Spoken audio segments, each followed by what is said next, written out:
Welcome back to another Film Geek Movie Spotlight. And you know what? This hotel living has got me wishing for some Reuniti on ice. So nice. Okay guys, today I'm going to be talking about the new movie Pray for the Devil. Or Pray for Me, depending on how this film goes. Okay, so the basic synopsis of this film is a young nun decides that she wants to fight the forces of evil because at one point in time her mother may or may not have been possessed by a demon. Because she might have had a mental illness, but, you know, demons. So anyways, this young nun decides that she's going to learn how to fight those pesky old demons, but unfortunately she can't actually be an exorcist because she's a nun, but she can definitely stand there and watch the exorcist work. So while she's learning how to be an exorcist or watching the exorcists do their thing, wouldn't you know it, but that pesky demon that possessed her mom shows up, and now that pesky demon has his eyes on her. Alright guys, look, I got zero expectations of this film whatsoever. This film just screams a PG-13 Halloween weekend, let's just put this here kind of film. Now what I'm hoping for is just a bloody good time. Well, it's PG-13, so I'm probably not going to get that, but I'm looking for a good time. I just want to be able to see a couple of good scares, stuff some popcorn in my mouth, and just have some fun. Because it's Halloween weekend, and there's nothing better than a crappy horror film. Alright guys, it's time for me to hit the road for the old day job, and then I'm off to check out Pray for the Devil.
Just getting back from seeing the movie Pray for the Devil, and good news guys, this movie isn't absolutely terrible, but it's not that good either. So I'm going to go ahead and start things off with the negatives, and then I'll end this review on a high note.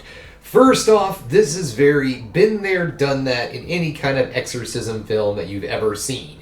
People get possessed by demons, the exorcist shows up and, says some things and the demon goes away. But this movie doesn't really bring anything new to the formula. And in fact, there's not a whole lot of exorcism in this film for a movie that's literally about people who are learning how to be exorcists. I thought maybe there was going to be a lot more of a learning point in the film where we're seeing the young priest and the young nun like learning how to be, an exorcist, but really they kind of glaze over that. It's just like they all just kind of go into the situation and just kind of know what to do. Like they get there in a class and the head priest is like, okay guys, let's go to the pit of hell. And then they go down to where they keep all of their people who may or may not be, possessed by a demon, and they try to exorcise a demon, and the priest literally looks at the two young priests and is like, you guys know what to do. God will guide you. Get in there. And these guys are like, okay, evil be gone. And I mean, it was just really weird. Like, this is how they taught their priest and all. They just kind of threw him in the room with a demon and was like, good luck, buddy. Here we go. So that was kind of weird. I was kind of hoping that they would kind of go more into the whole, like, how one becomes an exorcist, but, you know, whatever. Also, too, the dialogue in this film is ridiculously cheesy. I do not think this film was written by someone who really knew much about exorcisms. I think they may have seen a couple of movies and was like, yeah, I can do this. I can totally do this. Because it just didn't seem like they really had a great understanding on how this whole system works. It just seemed like a very low-rent version of Constantine. And so, yeah, the dialogue is goofy, the story has been there, done that. What the most interesting part of the film, they don't really dive into enough, and that is the whole process of becoming an exorcist. But beyond that, there is some good stuff in this movie. First off, it's not that bad. I mean, I am complaining about the story a little bit, but actually, it was intriguing. It kept my interest well enough to make me want to know how this whole thing wrapped up. And I wasn't sitting there waiting for the movie to end.